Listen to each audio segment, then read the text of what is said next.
மத்தேயு எழுதிய நற்செய்தியிலிருந்து வாசகம். அதிகாரம் 18, இறைவசனங்கள் 1 முதல் 6 முடிய. அந்நேரத்தில் சீடர்கள் இயேசுவை அணுகி, விண்ணரசில் மிக பெரியவர் யார் என்று கேட்டார்கள்.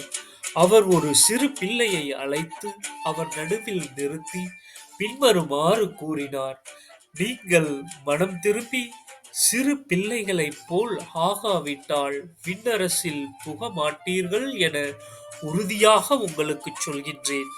இச்சிறு பிள்ளையைப் போல தம்மை தாழ்த்திக் கொள்பவரே விண்ணரசில் மிக பெரியவர். இத்தகைய சிறு பிள்ளைகள் ஒன்றை என் பெயரால் ஏற்றுக்கொள்பவர் எவரும் என்னையே ஏற்றுக்கொள்கின்றார். என் மீது நம்பிக்கை கொண்டுள்ள இச்சிறியோருள் எவரையாவது பாவத்தில் விழச் செய்வோருடைய கழுத்தில் எந்திரக் கல்லை கட்டி தொங்கவிட்டு ஆழ்கடலில் அமிழ்த்துவது அவருக்கு நல்லது. இது ஆண்டவரின் அருள்வாக்கு.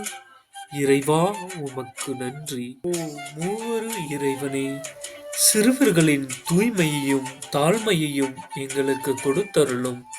உம்மைப் போல் அன்புடனும் எல்லோரையும் ஏற்றுக்கொள்ளும் மனப்பான்மையை கொடுத்தருளும். உமது ராஜ்யத்தில் மகிழ்ந்து வாழ அருள் புரியும். என்றும் உம்மை நோக்கி நடந்திட ஆசீர்வதியும். உமது திரு இரத்தத்தால் கழுவி அருளும். பரிசுத்த ஆவியால் நிரப்பி அருளும். ஆமென்.